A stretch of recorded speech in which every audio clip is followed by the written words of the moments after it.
So, John, last we saw of you was at the British Open where you downed Tim Chisholm in 5 sets and went to 4 against Leon. Mm-hmm. Looking back on that tournament, what brought you that success? 9.5 years of hard work and practice. Yeah, I guess a lot of work. I've been doing a lot of work on and off the court, particularly the last few years. But yeah, it's been a long time coming. Because it's not just been at the British, it's been a very good 2024 for you, winning the Taz Open and doing well at the French. What more should we expect to see from you over the coming years? Well, not sure. We'll find out. Hopefully some more good results. Yeah, a lot at this stage. At this stage, I'm not likely to be a seeded player in Opens for at least this year and probably not the next couple of years. So a lot depends on fortune of the draw, really. You know, in a 16-player draw, if you're not seeded, it's just pot luck.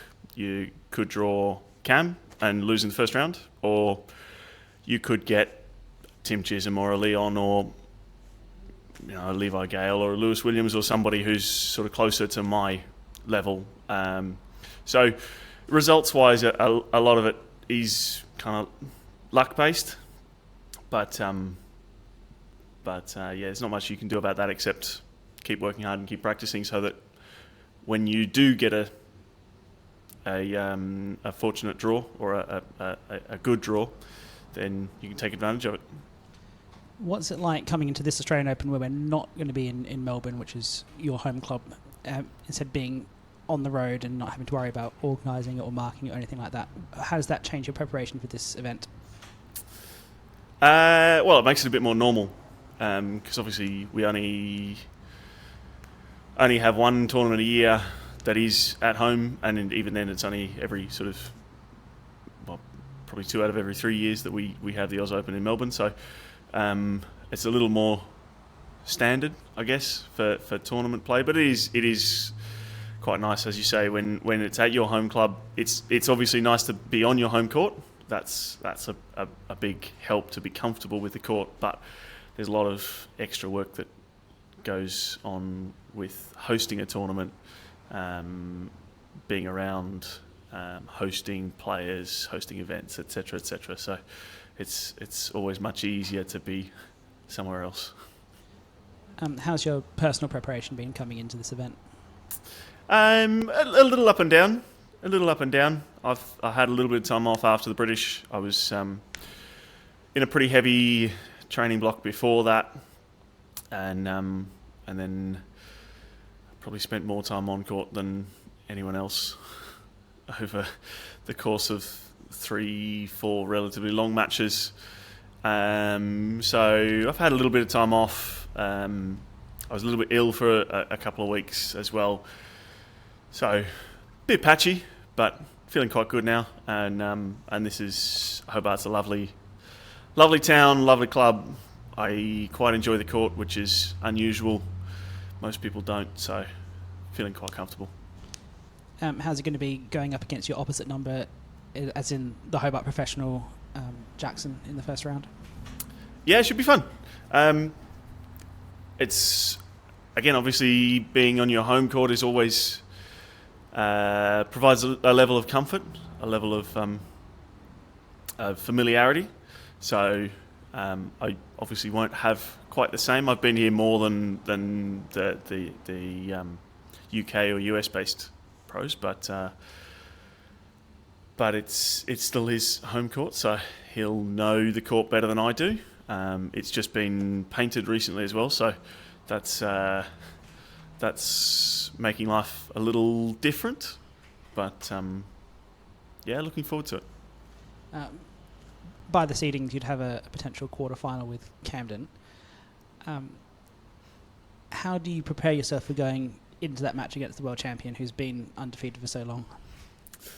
At this stage, limited in terms of direct preparation for that.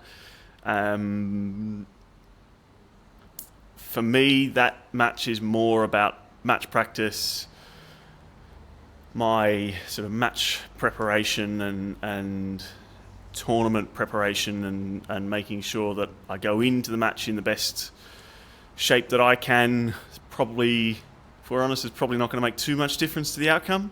But it's always somewhat of a pleasure to be on court with someone like Camden. He's obviously world champion, as you said, hasn't lost for a long time. He's an unbelievable, genuinely, literally unbelievable player sometimes, and it's always a pleasure to be on court, to be up close and personal, see how he goes about things, even if sometimes it's a bit frustrating.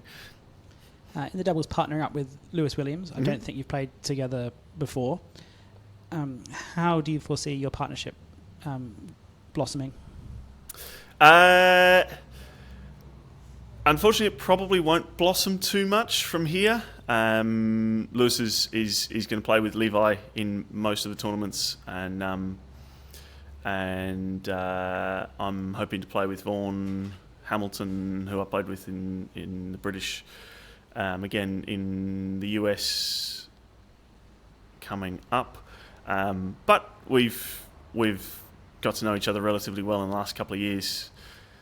He's a good friend of mine, and I always enjoy being on court with him. So hopefully it'll be a bit of fun. I think our styles complement each other quite well. So I think it'll be good.